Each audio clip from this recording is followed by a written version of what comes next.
그를 두려워함이니라. 아멘. 할렐루야. 오늘 살아있는 하나님의 말씀을 통하여 우리 자신을 다시 한번 돌아볼 때 거룩한 성전으로 부르신 주님의 그 부르심에 순종하는 삶을 살아가는 우리 모두 되기를 간절히 소망합니다. 오늘 본문은 예수님의 공생의 마지막 한 주간에 있었던 사건의 둘째 날에 해당이 되는 그런 본문입니다. 첫째 날 예수님께서 승리의 예루살렘 입성을 하시고 둘째 날에 성전을 중심으로 있었던 사건들을 다루고 있는 것이죠.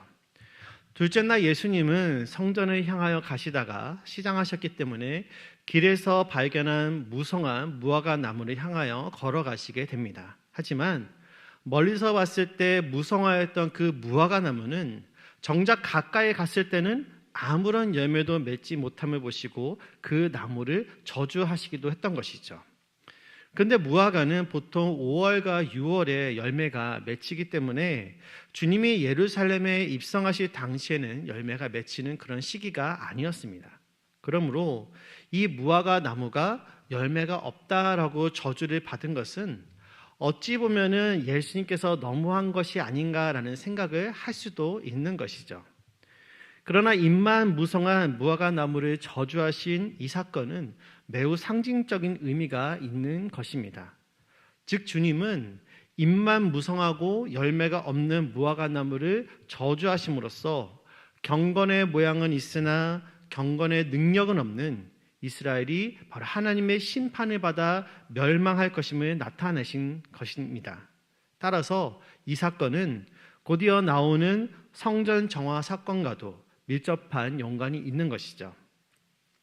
구약의 이스라엘은 성전에 대단한 애정과 집착이 있었습니다. 왜냐하면 성전은 그들이 믿는 하나님이 계시는 곳이었고 그들의 신앙과 삶의 중심지였기 때문인 것이죠. 실제로 이스라엘은 성전을 통하여서 하나님의 영광과 그 놀라운 은혜를 경험했습니다. 또한 성전은 항상 이스라엘의 흥망성쇠와 또 운명을 함께 했기 때문에 이스라엘의 그 존재의 상징이기도 했던 것이죠.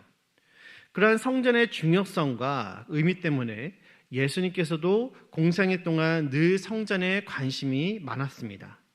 그래서 예수님께서 모든 일들 가운데 공생의 주간, 이 마지막 주간에도 잠은 베다니에서 주무시지만 주님의 그 활동은 주로 성전을 중심으로 이루어진 것을 또한 우리는 발견할 수가 있는 것이죠. 예루살렘에 입성하셨던 그날 바로 다음 날에도 주님은 오늘 아침 일찍 성전에 가셨던 것입니다. 그런데 이스라엘이 하나님께서 기대하셨던 그 열매를 맺지 못하고 실망시키는 이 대표적인 모습이 오늘 성전에서 벌어지고 있었던 것입니다. 앞에서 성전은 이스라엘의 신앙과 또 삶의 중심이라고 말씀드렸습니다. 그러므로 이 성전의 모습은 지금 이스라엘의 전체의 모습을 잘 보여준다라고 할 수도 있는 것이죠. 그들의 현실에 대하여 성경은 오늘 이렇게 진단합니다. 본문 15절 말씀 함께 보겠습니다. 같이 봅니다. 시작. 저희가 예루살렘에 들어가니라. 예수께서 성전에 들어가 성전 안에서 매매하는 자들을 내쫓으시며 돈 바꾸는 자들의 상과 비둘기 파는 자들의 의자를 둘러 엎으시며. 아멘. 여기서 성전이란 제사를 드리는 성전 안이 아니라 성전의 마당을 의미를 합니다. 당시의 성전은 크게 두 부분으로 이루어졌습니다. 직접 제사를 드릴 수 있는 장소인 좁은 의미의 성전과 이방인들도 들어갈 수 있는 넓은 의미의 성전인 것이죠.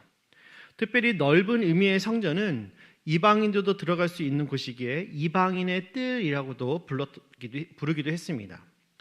오늘 본문에서 언급되는 곳은 넓은 의미의 성전을 이야기합니다. 그런데 예수님께서 성전에 들어가셨을 때 거기는 거룩한 곳이 아니라 마치 물건을 사고 파는 일로 어수선하고 복잡한 그런 시장과 같은 모습을 보여주었던 것이죠. 그래서 주님께서는 이러한 타락한 모습을 보고 매매하는 사람들을 내쫓으시고 돈 바꾸는 사람들과 또 상과 비둘기 파는 자들의 의자를 뒤엎으셨던 것입니다. 물론 당시에는 이와 같은 일이 벌어질 수밖에 없는 그런 배경이 또한 있었습니다. 당시의 유대인들은 명절이 되면은 사방팔방에서 예루살렘 성전으로 왔는데 성전에서 그들이 의무적으로 해야만 하는 일들이 두 가지가 있었습니다. 첫 번째는 하나님께서 모세를 통해서 명하신 제물과 함께 예배를 드리는 일이었고, 또 다른 하나는 바로 성전세를 하나님께 바치는 일이었던 것이죠. 예루살렘 근처에 살았던 사람들은 자신들의 집에서 제물을 드릴 수 있는 소나 양을 직접 가지고 올 수가 있었습니다. 그런데 멀리 소아시아에 흩어져 살았던 소위 디아스포라의 유대인들은 교통수단도 좋지 않은 상황에서 먼 곳에서부터 제물을 이끌어 아무런 흠이 없는 그런 짐승의 상태로 여기까지 가져오기란 결코 쉬운 일이 아니었던 것이죠. 또한 당시의 풍습에 따라 20세 이상의 유대인이나 또 유대교를 개종한 이방인들은 출애굽기 30장에서 언급된 대로 반세겔의 성전세를 바쳐야만 했습니다. 성전세를 바치기 위해서는 당시 이스라엘을 통치하고 있던 로마의 화폐나 또 헬라의 화폐를 유대 전통에 통하여 세겔로 바꿔야만 하는 일들이 또한 있었던 것이죠. 왜냐하면 로마나 헬라의 화폐에는 당시의 로마의 왕이었던 시저나 다른 이방 군주들의 얼굴이 그려져 있던지 아니면 이방 우상들의 상징들이 그려져 있었기 때문에 이러한 돈을 하나님께 드린다라는 것은 바로 신성모독에 해당이 되는 일이었기 때문인 것입니다. 그래서 언제부터인지는 정확히 알 수는 없지만 멀리 살고 있는 사람들의 편의를 위해서 감람산 지역에 비교적 크지 않았던 재물시장과 또 돈을 바꿔주는 환전시장이 열리게 되었던 것이죠. 처음에 그 의도는 좋았습니다. 그런데 시간이 지나면서 규모가 확대되어 약 주후 7년경에 안나스라는 사람이 대제사장으로 임명을 받았을 때 성전의 바깥 마당에도 성전이 열리게 된 것이죠. 이해를 돕기 위해서 사진을 한 장 준비를 해봤습니다. 같이 한번 보겠습니다. 여기 보시면 빗금이 쳐져 있는 곳이 있습니다. 가운데 보시면 성전이 있고 그 앞에 빗금이 쳐져 있는 곳이 있는데 이곳이 바로 오늘 예수님께서 지칭하셨던 그런 바깥마당의 이방인 뜰로 당시의 문서에 의하면 이 장소의 면적이 무려 가로로 475m 그리고 세로로는 300m나 되는 굉장히 넓었던 지역에 이런 시장과 같은 일들이 벌어지고 있었던 것이죠. 이곳은 여러분들 위치만 보더라도 명당 중에 명당이었습니다. 그래서 사람들은 이곳에서 장사하기 위해서는 좀 더 높은 프리미엄의 가격이 붙은 그런 자릿세를 내야만 이곳에서 장사를 할 수가 있었던 것이죠. 그래서 일부 상인들은 이곳에서 장사의 자리를 얻기 위해서 제사장에게 막대한 돈을 지불을 했고, 또 상인들은 또한 제사장들의 그 비호 아래서 이 이방인의 뜰에서 폭리를 취하며 장사를 할 수가 있었던 것입니다. 특히 성전 바깥 마당에서 시장을 개설하면서부터 희생 제사를 위한 제물들이 흠이 있는가 없는가를 판단하는 그 검열은 매우 까다로워지게 됩니다. 집에서 가져온 대부분의 제물들은 이것은 부적격합니다라는 그런 판정을 받게 되었던 것이고, 사람들은 여러 가지 번거로움을 피하기 위해서 결국에는 성전 안에서 이미 검열을 마친 제물들을 사서 하나님께 제물로 올려드렸던 것이죠. 그래서 이때 이 제물을 사기 위해서는 일반적으로 구매할 수 있는 그 매매 가격보다 훨씬 비싼 값으로 울며 겨자 먹기로 이 제물들을 살 수밖에 없었던 것이고, 또한 성전세를 환전하기 위해서도 엄청난 그 환전료를 지불해야만 했던 것입니다. 이러한 성전 뜰에서의 매매는 상인들뿐 아니라 제사장들에게도 막대한 수입을 가져다 주었기 때문에 상인들이 폭리를 취하는 것을 알면서도 제사장들은 그것을 묵인한 일들이 대부분이었습니다. 마치 오늘날 뇌물을 받고 특혜를 주는 것과 똑같은 일들이 바로 거룩한 성전에서 벌어지고 있었던 것이죠. 이러다 보니 자연스럽게 예루살렘의 성전 안은 물건을 팔고 돈을 바꿔주는 장터로 변하게 되었고, 성전은 제사장들과 장사꾼들의 부를 축적하는 장소로 변질이 되어버린 것입니다. 이러한 성전의 타락한 모습은 두말할 필요도 없이 하나님께서 기대했던 모습이 아니었습니다. 그래서 주님께서는 그들의 타락한 모습을 보고 매매하는 사람들을 쫓아내시고 돈 바꾸는 사람들의 상과 비둘기 파는 자들의 의자를 뒤엎어버렸던 것입니다. 그리고 16절에서 언급된 것과 같이 그러한 상업적 행위를 위한 기구들이 성전 안에서 왔다 갔다 하는 것도 금하셨던 것이죠. 그러면서 기도하는 집을 강도의 구렬로 만들었다라고 하면서 그들을 꾸짖으십니다. 우리 17절 말씀, 본문 17절 말씀 같이 한번 읽어보겠습니다. 시작. 이에 가르쳐 이르시되 기록된 바 내 집은 만민이 기도하는 집이라 칭함을 받으리라고 하지 아니하였느냐. 너희는 강도의 소굴을 만들었도다 하시매. 아멘.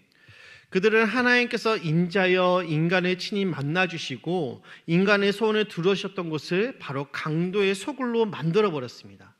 그러나 그들은 자신들의 이 잘못을 깨닫지 못했던 것이죠. 그래서 이들은 27절과 28절에서 예수님께 이렇게 따집니다. 제가 읽어드리겠습니다. 그들이 다시 예루살렘에 들어가니라. 예수께서 성전에서 거니실 때에 대제사장들과 서기관들과 장로들이 나와 이르되 무슨 권위로 이런 일을 하느냐? 누가 이런 일할 거리를 주었느냐? 아멘. 여러분, 그렇다면 오늘 본문에서 우리 예수님께서 성전을 정결케 하신 그 목적은 과연 무엇일까요?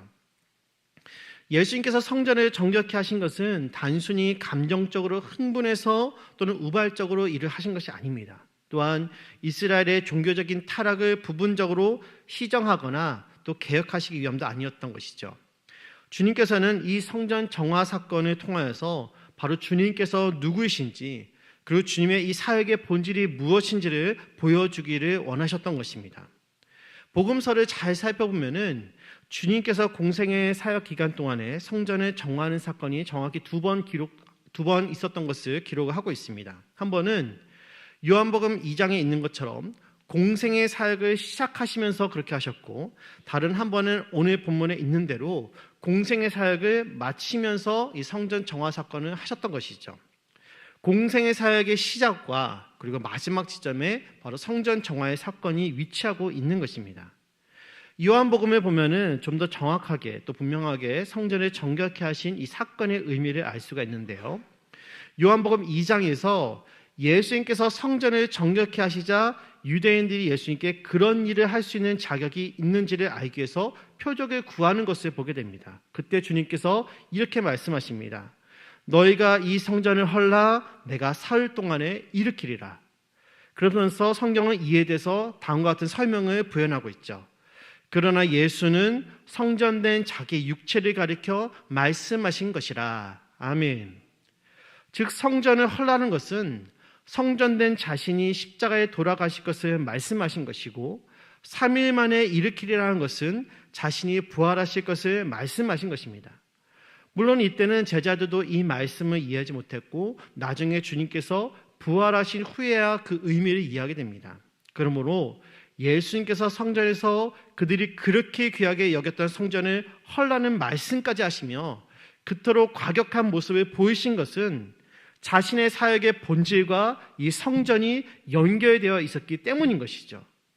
다시 말하면 자신이 십자가와 부활을 통하여서 새로운 시대를 열고 자신이 구약의 성전을 완성하시는 그 분이심을 이 성전 정결 사건을 통해서 드러내고자 하셨던 것입니다.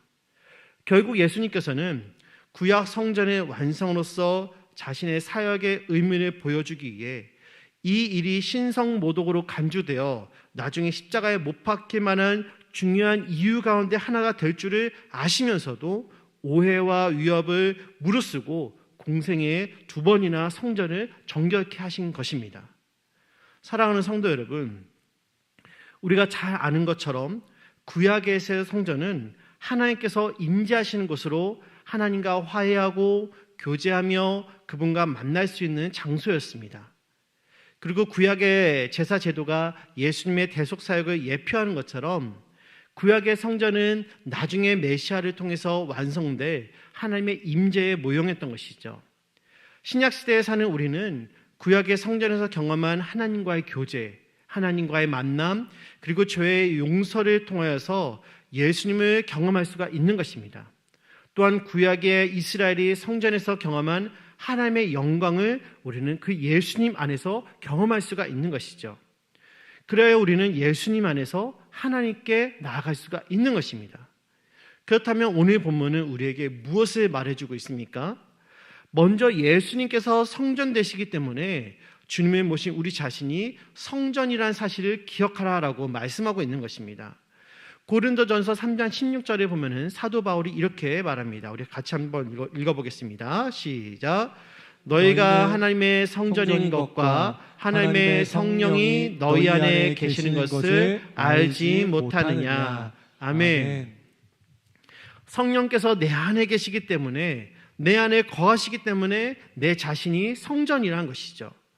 그러면서 사도 바울은 두 가지를 우리에게 요구합니다. 첫째로 하나님의 성전은 거룩하니 너희도 거룩하라라고 우리에게 명령하고 있는 것이죠. 구약에서 성전이 항상 구별되었던 것처럼 우리도 성전이기 때문에 우리가 가는 곳마다 우리의 삶 속에서 거룩함과 구별됨이 드러나야만 한다는 것입니다. 그러나 우리는 우리 자신이 성전이라는 이 사실을 자주 잊어버릴 때가 있습니다. 우리의 삶을 한번 돌아봅시다. 아마도 저를 포함해서 우리들 대부분은 우리 자신이 세상 사람들과 전혀 구별되지 못하고 성전인 우리가 세상의 악하고 추한 것들로 심각하게 더러워져 있다는 사실을 고백하지 않을 수가 없는 것이죠.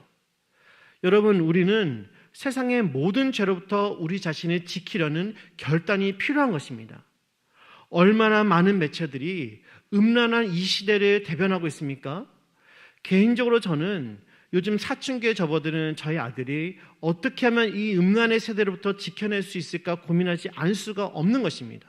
그러나 음란의 세대로부터 격리시키는 것이 능사는 아닌 것이죠. 히브리서 12장에서 말하는 것처럼 죄와 싸우되 피 흘리기까지 대항해야만 하는 것입니다.